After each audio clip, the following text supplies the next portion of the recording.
So the trade deadline came and went, and the only thing that we did was get a second-round pick and Robin Lopez for Jake Layman. Eventful, right?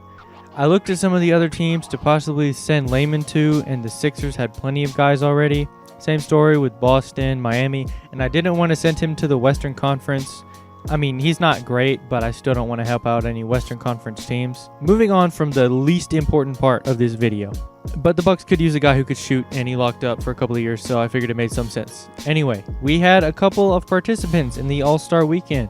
On Friday, Okoro was in the Rising Stars game, where he didn't do much for the 22 minutes that he did play. But, 2K, the games aren't really actually like All-Star games. It's like an actual game, which is, I don't know. I wish that would kind of be a little different. But anyway, then we had Cat, who was an All-Star, not D'Lo. He also didn't do that much in the 19 minutes he played in the real All-Star game. And then we moved right on past contract extensions without doing anything. Gordon says he wants to test free agency, but he only wants like $10 million. We'll give him probably like 12 to 15, to be honest, just for realism's sake. And then Okogie said he's not going to resign, but he's a restricted free agent, so we'll match whatever he gets. I'm hoping we can get him for like 6-7 mil a year. I hope we don't have to pay him more than that, unless he makes strides, and then I am willing to pay him more. Not a lot, because either way, he's not a great player. He's going to be a solid rotation piece. But anyway, to the end of the season, finally. We ended with a 43-39 record, which I know is a bit disappointing, but honestly, I was only really expecting possibly like 45, 47 wins at our peak. So this is a good start. We may have some really solid young pieces, but that's what they are right now, solid young pieces. These players we have now have to grow into the good players that they can be. So 43-39 is a pretty good start, considering we have also missed the playoffs every year except for 2018 for a long time. But anyway, we have the season awards to go through. And as you can see, Ben Simmons wins MVP, which has been happening more and more in 2K, I'm noticing now. And Rookie of the Year goes to Charlotte's LaMelo Ball. I don't know if you remember, but the draft episode, I was like, wow, that's an interesting pick. And it's clear to me now that worked out for them. Sixth Man of the Year went to Brandon Clark in Memphis, who I assume is still behind Triple J. The Defensive Player of the Year goes to Kawhi. It either goes to him, AD, or Giannis. Most Improved Player goes to Tony Bradley. That's cool, I guess. And then Coach of the Year goes to Brett Brown, and it's very evident that the 76ers clicked this season and they're firing on all cylinders. MVP Simmons and Coach of the Year Brett Brown with 64 wins and obviously the first seed in the East. But we can move on to the All-NBA teams now. And on the first team is MVP Ben Simmons, Luka, LeBron, Giannis, Jokic, names you would expect to see there. Headlining the second team is Steph Curry, James Harden, AD, Kawhi Leonard, and 2K's favorite, Yusuf Nurkic. Third team has John Wall, Kyrie, KD, Jimmy, and Bam. We didn't have anybody on the All-NBA teams, obviously, as you can see. And with the defensive teams, we also don't have anybody here. We don't have any players worth all defensive honors. But the all-defense first team, you've got MVP Simmons again, PG, Kawhi, and AD and Gobert. Second team has Wall, CP3, Giannis, Jimmy, and Embiid. So no Cat or D'Lo anywhere to be found. But we do have both of our rookies on all rookie teams. Okoro on the first team and Okongwu on the second team. Overall, I guess I'm pretty happy with our presence on the All-NBA teams. Now we can move on to player stats for the season and see who I'm happy with and who I'm not so happy with. Well, already 5 minutes into this video. This is going to be a lot longer than I thought it would be. We'll start off with our top guys, starting with Cat. He averaged 20 points, 12 rebounds, and 4 assists, which is very good. He shot freakishly efficient from everywhere with 54, 43, 77 splits. I would like to see more production in terms of points, to be honest. I upped his shot tendency to like an 85, so hopefully we'll see more of that. But his efficiency was absolutely crazy this season. I'm very happy with his 12 rebounds and 4 assists with only 1 turnover a game and a block and a half. That's really good. Season grade is an A, only because it's not an A+, only because 20 points. I feel like we could use a little more. D'Lo averaged 21 points, 7.5 assists with great efficiency, having 49, 42, 79 splits.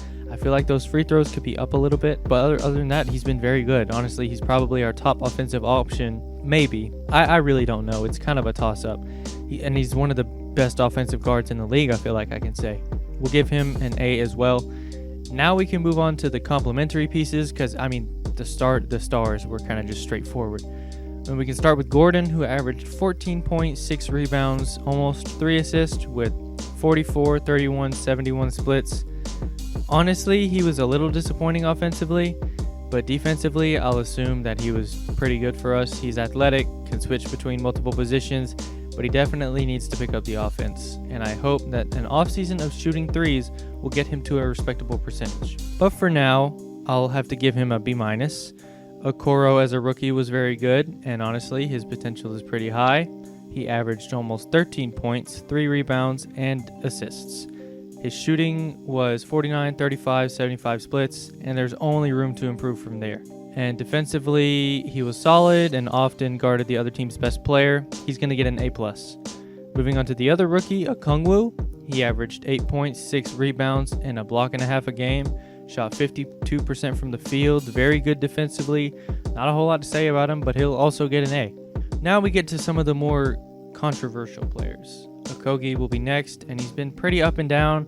9 points a game, 4.5 rebounds, an assist and a half, a little over a steal a game. He shot pretty terribly with 37, 28, 76 splits. The free throws are encouraging, but the other shooting stats are just awful. And I really, really hope he's able to shoot some next season because he's a great perimeter defender, but it's pretty useless on offense. So because of that, we'll have to give him a C. Next is the $30 million man himself, Malik Beasley. He's an interesting player, pretty much only in the fact that he only provides value in his shooting.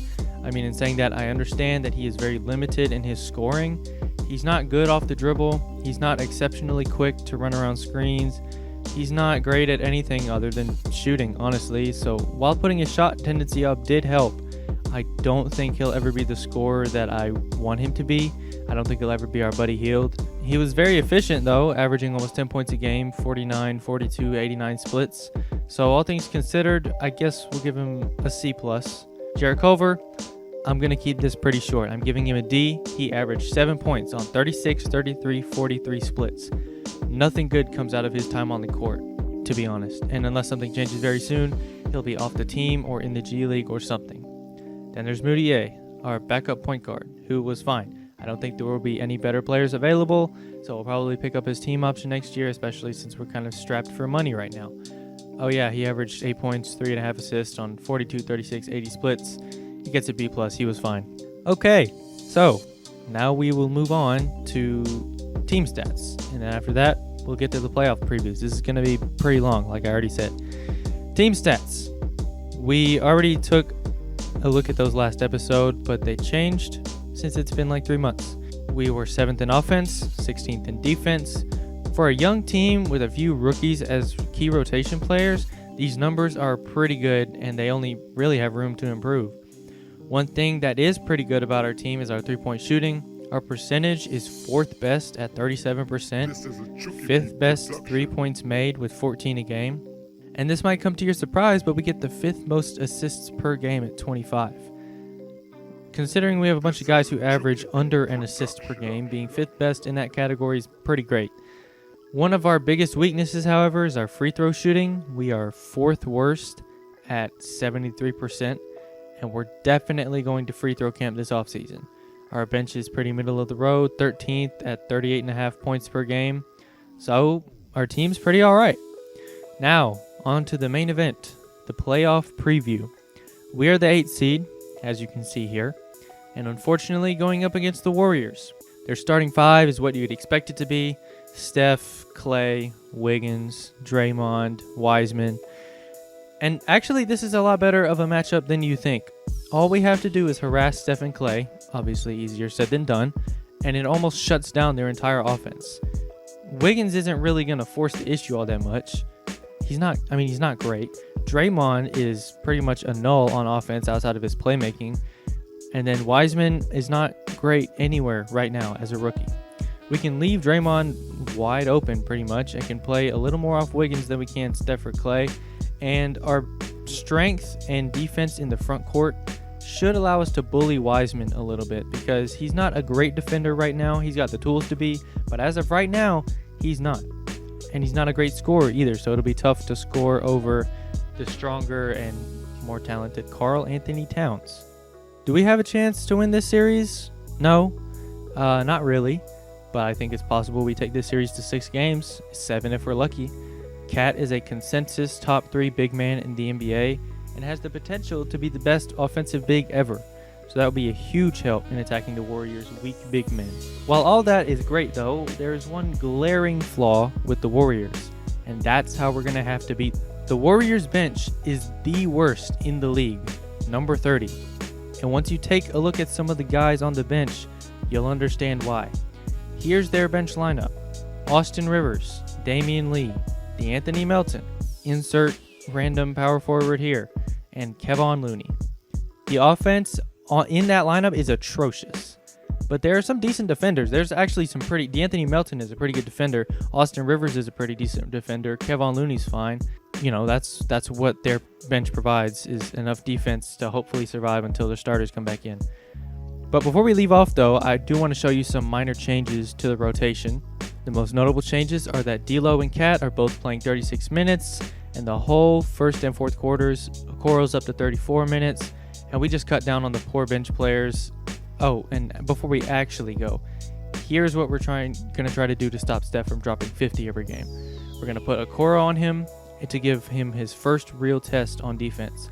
We'll smother him on the ball, play him tight off ball, and force him in the middle of the court so that we can have Cat and Gordon help off their guys. And then there's Clay's assignment, and we'll be putting Okogie on him. So I'm sure you're wondering where that leaves D'Lo, and it leaves him on Wiggins. I figured since he's not too much of a perimeter threat and we could just have our bigs help in the paint, and D'Lo is 6'5", I would rather have D'Lo guard Wiggins than Steph or Clay, because he'll get lost off the ball. Anyway, that's it, and then we get to move into the playoff series against the Warriors in the very next episode.